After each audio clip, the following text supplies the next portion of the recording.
Welcome back to the Spider-Man Homecoming Spoilercast. Josiah Leroy here with Jimbo. Hi. And Seth O.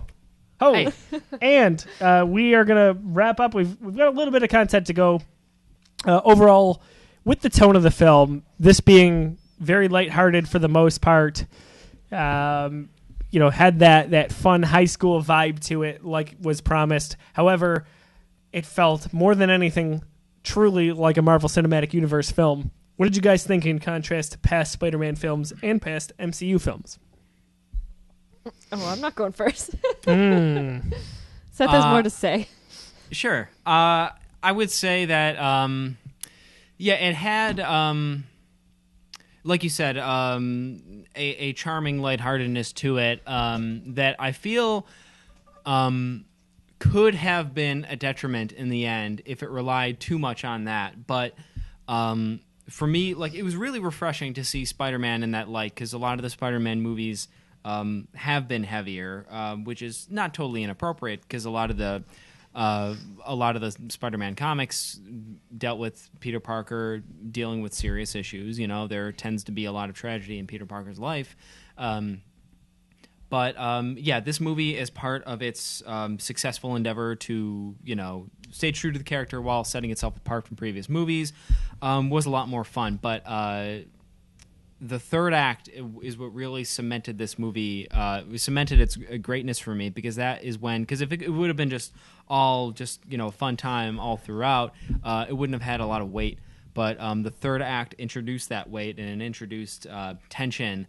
And it introduced some just absolutely memorable show-stopping moments, like the aforementioned car ride with Adrian Toomes and Liz. Yeah. And also, for me, absolute number one moment of the movie was the tribute to the old a moment from Amazing Spider-Man 33-ish. I'm not remember if I'm remembering the specific issue, but when he's trapped under the rubble, when Vulture causes it to cave in and he goes away, that's a tribute to a very iconic Spider-Man moment in the comics, where he has to basically he's there, he's being crushed under all the rubble, and there's absolutely no one there who's going to help him, and he either gets through it himself or he doesn't get out at all. And I thought the movie sold that moment so wonderfully, and it was moments like that really kind of gave the movie the gravity it needed, so that it wasn't just kind of like a meaningless romp. Like, it was a lot more than that. I think Tom Holland crushes that scene because of the emotion there and the panic and really feeling claustrophobic there. Yeah. And harks back to Tony Stark saying, really, that you've got to be more than just the suit that you're wearing. There's a couple people. Overall, I haven't heard this very much, but here and there, I've heard people say that they like that scene, other than the voiceover from Tony Stark cutting in. They thought that was cheesy. What did you guys think? I didn't think that at all. I thought it was great because it was like what drove him to finally get up was remembering. Like how, I don't know, the harshness of his words, I guess. Yeah. How he had to be better than just the suit. Yeah. I liked it in the sense that that it is, because it makes it more similar to the comic book moment that it's honoring, because in that original comic, he starts seeing, he starts thinking about Aunt May and Uncle Ben, which in the comic is manifest visually, and it was a having Tony Stark's words echo through there was a nice parallel to that. So I liked it in that sense, but that's a good point as well. So I was curious what you guys thought of that, because I've heard a little bit of trepidation about that. Yeah, I didn't have any problem with that. I thought it was a nice little nod. Speaking of nods, I thought that it was funny that they made fun of the kiss as well from the original Spider-Man movie. Yeah, there was the Upside Down. There was some very, very small reference. I feel like there was even a moment when Flash Thompson, before Spider-Man takes his car, before he commandeers his car, Flash Thompson is complaining about Branzino to his date, which was, I think, remember from the first Amazing Spider-Man, when Gwen has Peter over with the family, and they're talking. They keep talking about Branzino. It's like this running joke. They're having Branzino. It's like this weird fish dish that Peter had to eat. Wow. It's like, it's Branzino, and Flash Thompson's like, listen, I know fresh Branzino, and that was not fresh. Oh my goodness! So it was like that had to have been a reference, which was really neat. I love the Pogues too, which was funny because this was not just a Marvel film. This was Marvel and Sony working together to make this happen, which is quite incredible that we can see a collaboration like that today. It really is. This was a pipe dream for so long. And I can't believe it happened still. Like I remember hearing that the announcement was official, that Spider-Man was coming into the MCU, that he was going to get his own film, that he was going to appear with the Avengers, and I still feel like this didn't really happen. It's so crazy. I mean, Marvel's arguably biggest superhero ever. And to have him, Stanley's favorite, so it's incredible. It's absolutely incredible that this happened. Like, it gives me hope for future collaborations. Fantastic Four, please. Yes, that's where I was going. Fox, it's just not working out with Fantastic Four. You're doing a lot of good things with X-Men.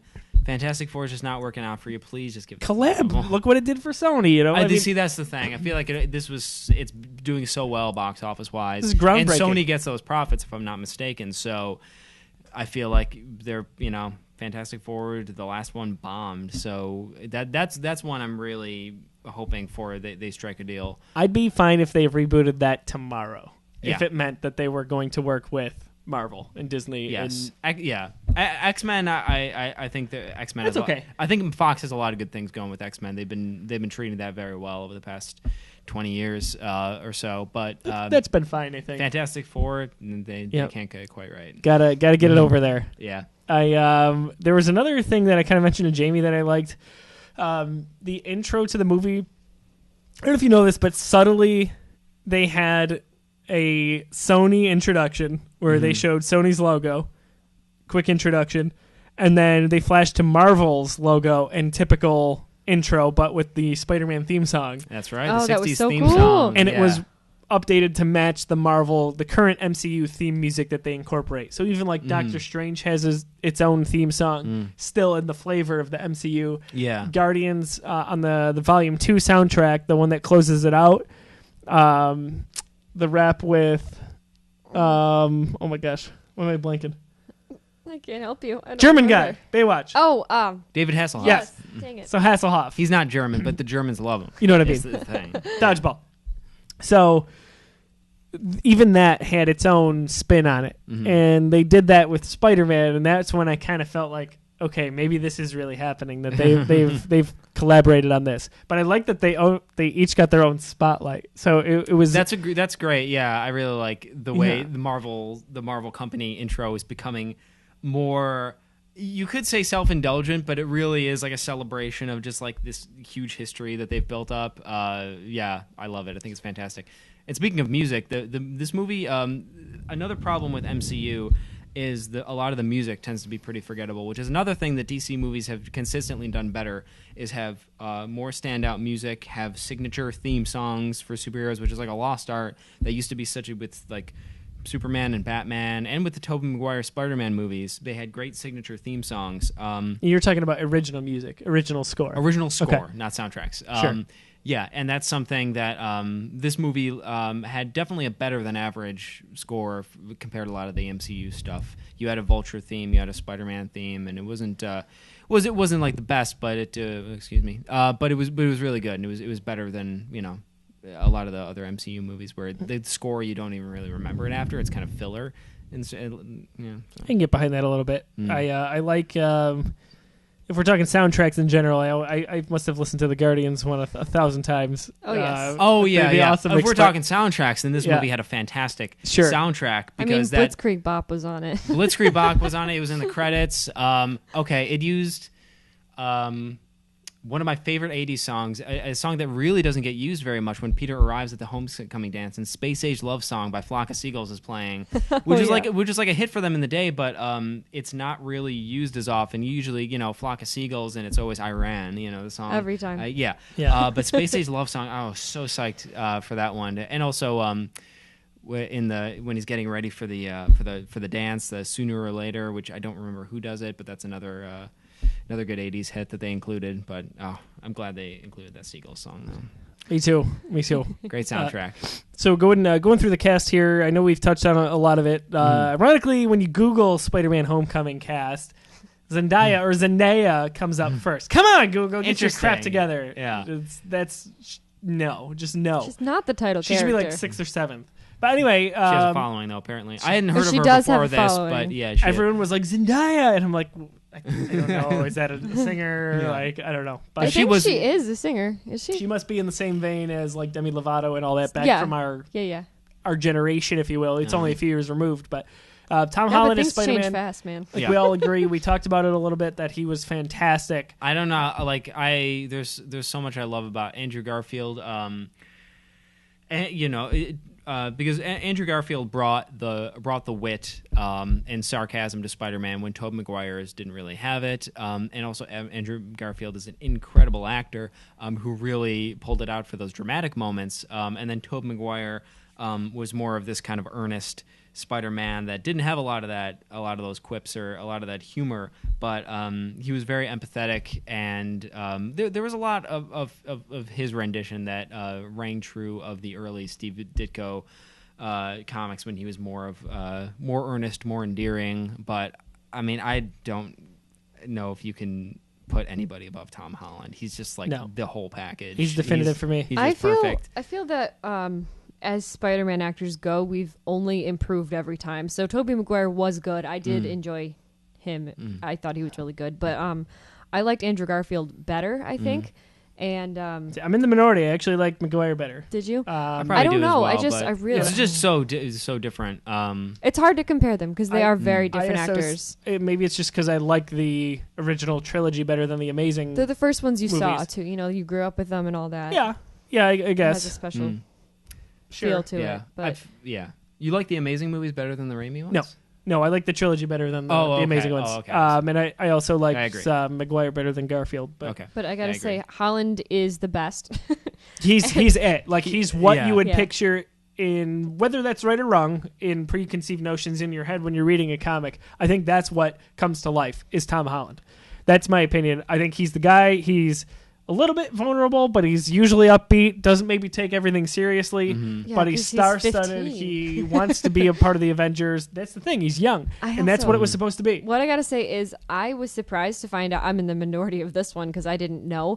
But I googled Tom Holland after, and I found out he's 21, and I thought, wow, because he really acted very well as a teenager. I thought he might be like 16, 17, but comparatively, Tobey Maguire and Andrew Garfield were both late 20s when they played Spider-Man. Oh, I think that yeah. makes a Yeah, huge difference. I think it's hard not to have a bro crush on Tom Holland. Like he nailed it in every or aspect a of- regular one if you're a girl. Yeah, sure. I gotta say, I love that his voice that he uses for Peter Parker is like, it has like this scratchiness to it that really sounds like Marty McFly to me. From It totally Back to does. the Future, which Wow. I Oh my love, gosh. love.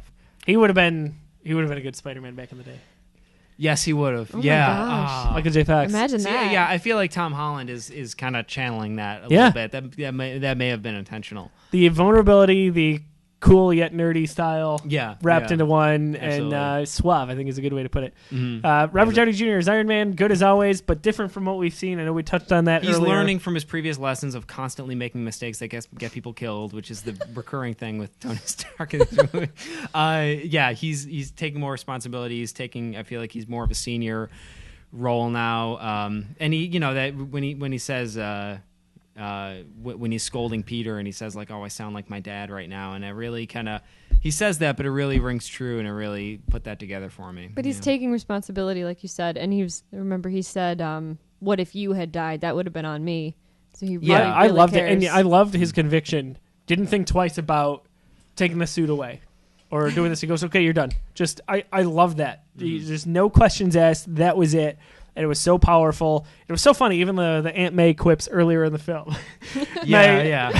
If you're wearing something skimpy, like that was It's like hilarious. a running joke that And people the that look she's like that- the hot Aunt May. Kind the look of, that Peter I like gave that they him. embrace that Yeah. because Oh my she gosh. is totally younger than the Aunt May we're used to getting.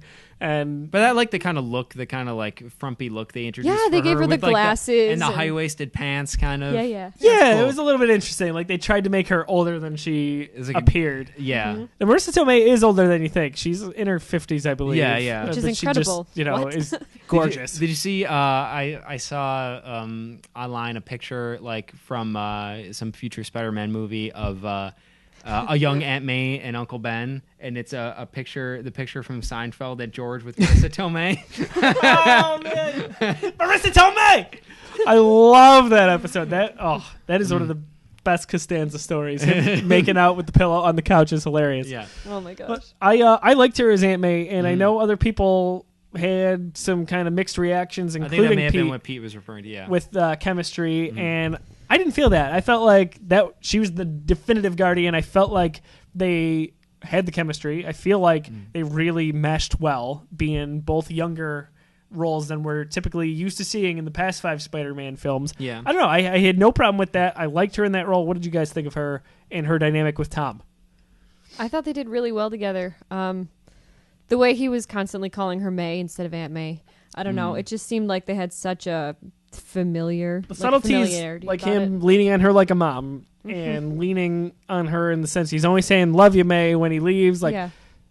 It's just, I don't know. I thought it was great. There's an appreciation that they have for each other, and but there is still like there's the dual identity thing. That's at some point there's a point in the movie where she kind of confronts him about the fact that which is something like a relatable teenager experience where she's like, I know what you've been doing. I know you've been sneaking out, and I know you've been doing. Now's the time to tell me what's going on. And which is they kind of confronted that a little bit with in the Amazing Spider-Man movies. But there was a good dynamic happening. It's interesting that Marissa Tomei just recently noted that there was some stuff that she was most proud of from having worked on the movie. Some scenes that were actually ended up being cut. With did you read about that? I forget what specifically she referenced. I did not. We'll see it in the Blu-ray. Hopefully. Yeah, most likely. Just some what was it? I don't remember. But yeah, there was more to the Peter May relationship that we didn't end up getting from the movie. But speaking of things we will see on the Blu-ray, I don't know if you guys saw this one. There's going to be a whole slew of Steve Rogers extras. Yes. Oh my gosh, those were so good. They said they filmed like a ton of them. John Watts said in a recent interview, basically like they kept going and going and going, and they had him do like 45. Oh my gosh, something crazy like that. And he would basically be like, "You want me to read it? How?" kind of thing. And Chris Evans, that is. And it's kind of funny. Like those were some of the better scenes in the movie. Like when he points to the right and the gym teacher's on the left. That was Emily's favorite so part. One of her favorite parts of the movie. He's my good friend, the gym teacher, and he's over here. Hannibal He's Buress is over there. Yeah. And I'm pretty sure this guy's a war criminal now, but we're required by the state to show this video. And of course the after credit scene. That was one of the better end credit scenes I've ever seen. Good. It really was. That's a brilliant idea. Hoping your patience Marvel's will be so rewarded. I would watch 45 of those in a row. They are so self-aware with these movies, and they take it for what it's worth, and that's why it was awesome to me. Like it was so good. And I like that he's wearing the outfit that he wore in the first Avengers movie, which Me is too. like it's kind of like the doofiest version of his outfit. It's more like, of a costume. It looks goofier, it's brighter, it has like the earpieces. It doesn't look as cool. Like that's a Halloween costume versus his actual outfit, which would be a good cosplay. yeah. So it's kind of funny that they use that version of it. Yeah. Seriously. And how that works out with the timeline of what he was doing after like the first Avengers took place is, whatever. But this is just a random thing, but I feel like it was kind of funny that in one of the classes that Peter was not paying attention to the teacher, they mentioned the Sokovia Accords. It must have been a history class or current that was events interesting because something. Jamie and I kind of looked at each other and were like, that just weird. happened. But Yeah. maybe it was like a current events class. I thought it was like, oh, history? That's weird that It it's so seemed soon. oddly out of place. But it and made me think about high school. We learned about 9/11. It was in our history books.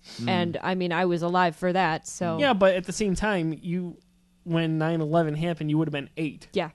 Different, You know what I mean? of course. So, and maybe that's just how it is and how quick we can turn out things with technology and all that. But like this would have happened theoretically like a year before. I know. So maybe, it is feasible that they're talking about it, but it just felt almost like a forced plug to me. And normally I don't feel that in the Marvel films. It's weird, yeah. But it felt like they were just kind of throwing that in to be like, yeah, hey, remember that Civil War movie that we did? Yes, and speaking of Civil War, I thought, the very beginning, the opening where it's Peter's home video, I think that's amazing. That's How incredible. He filmed all Yeah. that. It's so funny. That was great. And the fact that they had a different view of when he ran in and he was like, oh, hold on. And then he ran in and stole Cap's shield. And what's Oh, incredible God. is they had to film that back when that happened. Exactly. So Like, they were thinking about this. How far ahead they think is just And amazing. you get you start the chemistry between him and Happy about how Happy Hogan kind of suffers through Peter's youthful exuberance, and that continues throughout the movie. I love Happy's character. He doesn't and want Jon to be the Favreau. babysitter. I was so happy with his performance in this. I had no idea that it was going to be that prominent. Yeah, so me good. neither. Yeah,